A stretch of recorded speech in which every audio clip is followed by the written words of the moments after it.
Olá, pessoal. Bom dia a todos aí, sejam bem-vindos a mais um vídeo aí sobre a nossa reunião de comitê de investimento aqui da Sete da Confiança, né? Trazer para vocês aí as informações aí, o que aconteceram durante essa semana, esse final de semana, né? E o que são as expectativas do mercado financeiro diante dessas notícias aí, o que isso vai refletir para a carteira de investimento de vocês e qual que é a nossa estratégia diante desses fatos. Então, bora lá, vamos ver aqui o que está acontecendo. Bom, nós tivemos aí uma notícia aí na zona do euro, né? Notícias do setor externo, né, com relação ao PMI do setor de serviços, que caiu um pouquinho em outubro com relação a setembro, de 46,9, que antes era 48,8 e caiu para 46,9, que de certa forma era estimada aí essa queda em torno de 46,2, que veio um pouquinho acima das expectativas, né? Os indicadores aí da atividade do setor de serviço também acelerou em outubro, né? Saindo aí subiu para 56,8 em outubro, enquanto setembro tinha fechado aí 54,8. Inflação, né, que é o CPI, de 0,2%, mas cai aí 0,3% aí na base anual. As vendas no varejo, né, na zona do euro aí cai, né, mais do que o esperado em setembro, né, principalmente com essa questão de alguns lockdowns aí nos países, aí isso também reflete o avanço do Covid, o lockdown, isso vai refletir um pouco mais, tanto que já afetou e um pouquinho mais aí adiante. Powell, né, o presidente do Banco Central norte-americano, o Fed, né, reitera aí que ele tem munição e que espera aí por mais apoio fiscal aí por parte do governo, né, para os estímulos. Uma notícia muito positiva aí, Estados Unidos criou 638 mil vagas em outubro, né, fazendo com que essa taxa de desemprego aí caia para 6,9%. Então, assim, a gente vê a máquina de gerar empregos, tanto para gerar desemprego como para gerar emprego, ela é muito forte, né, devido à questão das leis de tratado comercial entre empregador e empregado, né, que no ápice ali do Covid subiu para 14,7 e já está caindo aí para 6,9. E aí uma das notícias mais esperadas pelo mercado aí é a questão da definição dos Estados Unidos, que ocorreu aí nesse final de semana aí após o Joe Biden ganhar aí lá no estado da Pensilvânia, né? Então, com isso, ele se torna aí o 46º presidente dos Estados Unidos da América. No momento, né, no início ali da campanha, quando o Biden falava de aumentar taxas de tributos, né, o mercado de capitais, de certa forma, não queria muito, né, mas depois aí de certos propostas e tudo mais, o mercado começou a ter ele como favorito, né, o mercado de capitais, que antes era mais pró-Trump, né. Então, aí uma vitória do John Biden que está refletindo hoje nas bolsas no mundo inteiro, né? Até uma certa cogitação, brincadeira aí de um circuit break aí para um excesso de elevação nos investimentos aí na bolsa. No Brasil, né, os serviços aí aceleraram aí no índice, né, do PMI, passou de 50,4 em setembro para 52,3 em outubro, né? As atividades da indústria no Brasil também têm a maior alta desde fevereiro de 2016, quando o indicador foi criado, né? O Brasil aí subiu para 64,9 pontos, né? E em setembro era de 66,7. Então, a indústria mostrando aí um certo avanço aí na sua produção. Se tem produção na indústria é porque tem expectativa de consumo. Outra notícia muito positiva, né?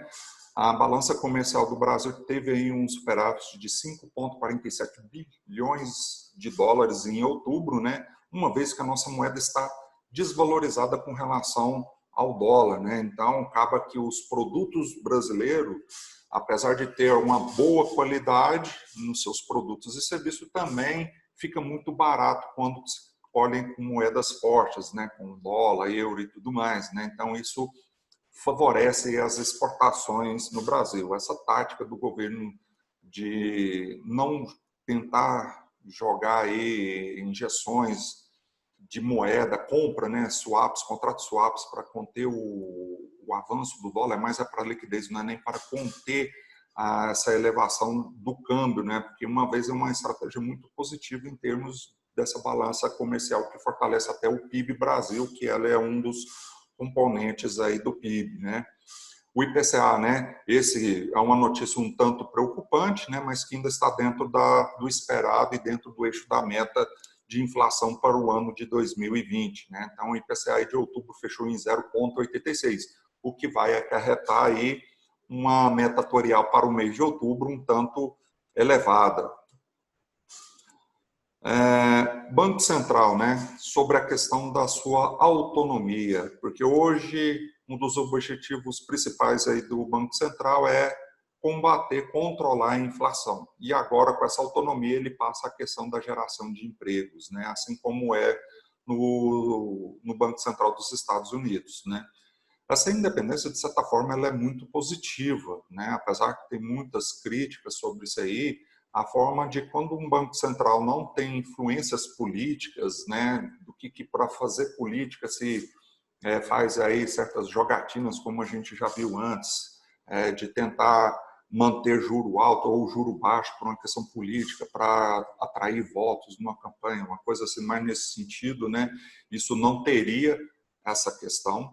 Os presidentes teriam mandatos e não a ponto de acordo com o agrado ou desagrado do presidente da República de nomear ou não, e obviamente a sabatinação no Senado, né? Então, essa autonomia do Banco Central ela é muito bem vista, principalmente no mundo afora, onde existe aí oportunidades com o Brasil, se a Câmara dos Deputados aprovar, porque uma vez já foi aprovado pelo Senado, falta a Câmara, né? Que grandes fundos de pensão para investir em países emergentes como o Brasil, uma das regras é essa autonomia do Banco Central, né? Então, isso pode atrair esses investimentos. E aí, então, o que é uma perspectiva de dólar, euro entrando no Brasil, isso fazendo uma pressão aí para o valor dessas moedas se desvaloriza aqui no mercado no Brasil. Com relação ao boletim Focus, né? Inflação aí, né? Na semana passada era esperado de fechar em 3,14% e hoje fica aí a 3,27%. O IGPM, que vinha a cada semana vindo forte essas alterações na projeção, né? Agora teve uma pequena alta, né? Mas assim, em vista do que vinha antes, ela veio até um pouco mais fraca, né? De 20,23% para 20,47%. A Selic se mantendo estável, tanto para esse ano como para os demais meses, né? Então, ou seja, taxa de juros extremamente baixa para o final desse ano de 2020 e também para o ano de 2021. PIB, uma pequena revisão de melhora de 4,81 na semana passada para 4,80, né? E aí para o ano seguinte, 2021, 3,34 para 3,31, dentro da normalidade, uma certa estabilidade. A curva de juros, né, que na semana passada estava aí com a ponta longa, onde houve aí uma grande desvalorização do IMA B5+, IMA B, né, e até mesmo o IDKA, na semana atrasada, né, e nessa semana a gente já vê esse recuo da taxa de juros. E isso hoje também deve refletir também nas negociações de títulos públicos, né? Então, com certeza aí haverá aí o fechamento de curva, ou seja, a diminuição nos juros negociados nos títulos públicos. Então, aí uma oportunidade para a realização de lucros, aqueles que têm investimento em IMA B5+, IRFM1+, IMA B e IRFM, né? Então, aí, a princípio aqui, eu não vou falar o que fazer, cada um dos consultores aqui da Sete da Confiança, para aqueles institutos que têm IMA B5+, IRFM1+, IRFM, a gente vai estar entrando em contato para instruir vocês o que fazer e quando fazer, né? O CDS, que é o Risco Brasil, com forte queda aí essa semana, fechando aí a 189 pontos, né? Então, mostrando aí um certo declínio, né? Uma vez que a política fiscal aqui do Brasil ainda ela não está, de certa forma, definida, né? Mas, de certa forma, aí está trazendo aí uma diminuição, estão baixando o risco do Brasil que isso possa ser favorável, né?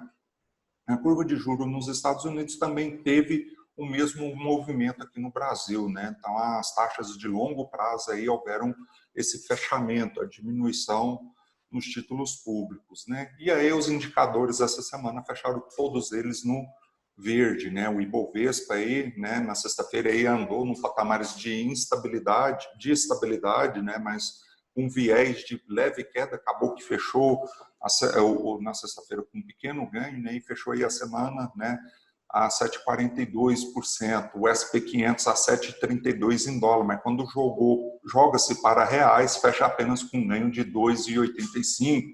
Por que essa diferença? Porque o real se valorizou frente ao dólar, né? E aí, com isso, por enquanto, a gente está mantendo essa carteira tanto conservadora, moderada, arrojada da mesma forma nesse momento, né? Salvo aí aqueles que têm ainda IRFM, IMA B5+, e IRFM1+, aí que cada consultor estará aí de hoje para amanhã entrando em contato com vocês para instruir aí o que fazer. E aí, nessa semana, né, nós vamos ter divulgação de inflação, né?